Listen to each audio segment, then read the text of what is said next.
আচ্ছা ঠিক আছে নিবো। মাম্মি তোমার একটা ছোটবেলার গল্প বলবে? আচ্ছা কিসের গল্প শুনবে? ভূতের। ওকে, একবার ছোটবেলায় সবাইকে আমি বলতে চাইছি, হ্যাঁ, একটা ছোটবেলায় একবার আমরা, লাইটটা অফ করলে কেন?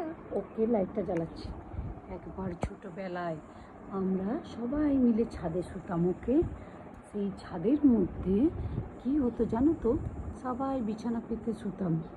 তো সেখানে মাম্মি পাপা আমাদের সবাই শুতো। লাইটটা জ্বালাও। ভূতের গল্প তো লাইট জ্বালাতে নেই বেটা। ওকে, এবার আমার গল্প শুরু। ওকে, আমরা মা মেয়েতে ভূতের গল্প বলবো। তুমি কিন্তু গল্পটা শুনে ঘুমিয়ে পড়বে। ওকে, ওটা লাগিয়ে দেবো। বলো বলো বলো, গল্প শুনে ঘুমোবে তো? আচ্ছা, একবার ছোটোবেলায় আমি, পিয়ালি, সানি, শতাব্দী, কোয়েল, পায়েল, সবাই মিলে আমরা ভাই বোনরা ছাদে শুয়েছি। ঠিক আছে, তার সাথে আমার মারাও শুয়ে থাকতো। অনেকগুলো পরপর বিছানা হতো, আমাদের তো সব জয়েন্ট ফ্যামিলি, আমরা সবাই একসাথে ঘুমোতাম, হ্যাঁ, ছাদে। আর আমাদের বাড়িটা ভীষণ বড় বাড়ি ছিল।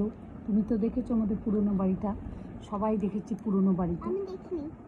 দেবকোনা মাসিরা যেখানে থাকে সেই বাড়িটা, পুরনো বাড়িটা। সেই পুরনো বাড়িতে আমরা সবাই ছাদে শুতাম গরমকালের দিনে। তখনকার দিনে তো আর এসি ছিল না, না, তাই আমরা ছাদে শুতাম। সবাই বিছানা করে মশারি টাঙিয়ে শুয়ে পড়েছে। আমার মাম্মি ডাকছে, দাদু ডাকছে, এসো শোবে, এসো শোবে, এসো। তখন আমি বলছি না না না, আমরা শোবো না মাম্মি, এখন আমরা একটু ভাই বোনরা গল্প করতে চাই। তখন বলছে কে কে গল্প করবে? আমরা সানি, শতাব্দী, পায়েল, কোয়েল সবাই মিলে গল্প করছি। বলছে তারপরে গল্প করে তাহলে তোমরা শুয়ে পড়বে তো? আমরা বলেছি হ্যাঁ। দিয়ে পরে আমরা বলছি এই শোন, চাঁদটা কি করে ডুবে বলতো? কিন্তু আমরা তো ছোট ছিলাম, আমাদের অত নলেজ ছিল না, তাই আমরা ভাবছি চাঁদ কি করে ডুবে, আজকে আমরা দেখব। বলছি ঠিক আছে, তাহলে আমরা জেগে থাকবো লুকিয়ে লুকিয়ে। মা বাপিরা সবাই ঘুমিয়ে পড়ুক, আমরা চুপি চুপি গিয়ে মশারির ভেতর ঢুকে শুয়ে পড়েছি। খানিকক্ষণ বাদে দেখছি মা বাবা সবাই ঘুমিয়ে গেছে। এক এক করে আমরা মশারির তলা থেকে বেরিয়ে এসেছি। ফার্স্টে আমি বেরিয়ে এসেছি, তারপর পিয়ালি, সানি, শতাব্দী সবাই এক এক করে বেরিয়ে এসেছি। দিয়ে আমরা ছাদে বসে এক কোনায় বসেছি আর চাঁদটাকে দেখছি। চাঁদটা আস্তে আস্তে ওই দিকে চলে যাচ্ছে। মাঠে আমাদের উল্টো দিকে, ঘরের পিছন দিকে, সামনের দিকে সোজা গেলে একটু দূরে বড় মাঠ আছে, সেই মাঠের দিকে দেখছি চাঁদটা যাচ্ছে। আমরা বলছি এবার তো তাহলে আমাদেরকে সেই মাঠে যেতে হয়। তো বললো ঠিক আছে চলো মাঠে যাব। আস্তে আস্তে আমরা সবাই মিলে লাইন দিয়ে নিচে নামছি। তারপর গল্পটা শুনুন। যখন আমরা নিচে নামছি সিঁড়ি দিয়ে, পুরোনো দিনের কাঠের সিঁড়ি, ছাদের সিঁড়িগুলো, চুপচাপ, চারিদিক নিস্তব্ধ। একটা বিশাল এত বড় বাড়ি, আমাদের বাড়িতে কতগুলো রুম আছে জানো তো? 45টা রুম আছে, সব পুরো রুমগুলো ফাঁকা। অত বড় বাড়ি, নিচে উঠোনে নেমে গেছি। আস্তে আস্তে লাইন দিয়ে দিয়ে আমরা যাচ্ছি, কিন্তু আমরা ভাবিনি যে এখানে কিছু থাকতে পারে। বাইরে দরজা খুলে দিয়েছি, সব খুলে আস্তে আস্তে বেরোচ্ছি। রাত 3টে। তখন মাম্মি ছাদটা ঘরে ছিল না, ছাদ তো উপরে অনেক দূরে, আর আমরা তো নিচে নেমে গেছি একদম। ছাদ হচ্ছে আমাদের 3 তলায়, আর আমরা নিচে চলে এসেছি। আর চারিদিকে আমাদের এখানে তখন গ্রামে না শিয়াল ডাকতো, এখানে শিয়াল রয়েছে, কুকুর রয়েছে। আর শোনা কথা এখানে সত্যি ভূতও আছে। আমাদের বাড়ির এখানে মাঠে তো ভূত আছে, আর সব থেকে বড় ডেঞ্জার বাজে লোকেরও ভয় আছে, দুষ্টু লোক। তারপরে আমরা যখন দরজাটার কাছে পৌঁছে গেছি, আমাদের সদর দরজা বলা হয় ওটা, হঠাৎ করে আমরা লাইন দিয়ে সবাই থমকে গেছি। কারোর যেন পাগুলো আর এগোচ্ছেই না, কেউ যেন আমরা চলতেই পারছি না। কী হলো ভাই?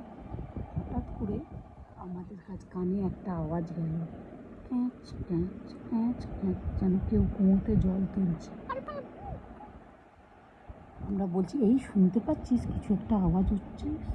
তখন বলছে সবাই বলছে হ্যাঁ শুনতে তো পাচ্ছি। তার খানিকক্ষণ পরই না আমাদের সবারই গা ঠান্ডা হয়ে যাচ্ছে।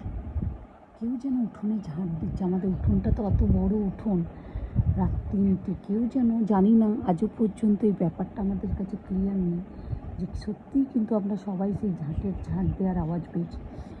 তারপর দরজাটা খুলে, সদর দরজা খুলতে গিয়েও আমরা আর খুলতে পারিনি, ভয়ে সবাই গা ঠান্ডা হয়ে গেছে। কারুর বয়স কিন্তু 7 বছরের ওপর নয়। আমার 7 বছর, সানির তখন 8 বছর, না সানির 7 বছর, 7.5 বছর হবে, আমার হয়তো 6 বছর। তখন আমরা খুব ছোট, বুঝেছ? গল্পটা শোনো, ভয় পেলে হবে না। আমরা সবাই দৌড়াচ্ছি, উঠোনে চলে এসেছি। হঠাৎ করে সাদা রঙের একটা ছায়া আমাদের চোখের সামনে দিয়ে যেন হাওয়ার মতো বেরিয়ে গেল, আর আমরা সবার পা থেমে গেল। ভয়ে আমরা কি করব বুঝতে পারছি না, দৌড়াতে পারছি না, চিৎকার করতে পারছি না, এত ভয়। কি করব? কেন ভয় পাচ্ছ? কথা বলতে নেই। তারপর আমরা কি জানি না কিভাবে সেই রাতটার, সেই ভয়ঙ্কর একটা দুঃস্বপ্নের রাত, আমরা সেই আস্তে আস্তে ওপরে কোনো পায়ে সবাই মিলে দৌড়ে ওপরে ছাদে উঠে এসেছি। ছাদে ওঠার পরে নিজের মা বাবার কাছে বিছানায় গিয়ে শুয়ে পড়েছি, বুঝেছো? তারপরে যখন আমরা বিছানায় শুয়ে আরামসে ভয়ে মা বাপিকে জড়িয়ে ধরে, সবাই নিজের বাবা মাকে জড়িয়ে ধরে শুয়ে পড়েছি। আর পরের দিন থেকে কান ধরেছি, কোনো দিন আর আমরা রাত্রেবেলায় মাঝরাত্রে কোথাও যাব না। কিন্তু আজও আমরা জানিনি সেই দিনের সত্যতা, সেই আওয়াজটা কিসের আওয়াজ ছিল।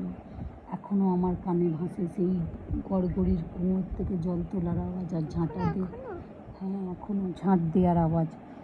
সেই দিন হয়তো কেউ ভালোর জন্যই হোক, হয়তো রাত্রেবেলায় আমরা দরজা খুলে চলে গেলে কি হতো, শেয়াল কুকুরে ছিঁড়ে খেয়ে নিত আমরা ছোট ছোট বাচ্চাগুলোকে।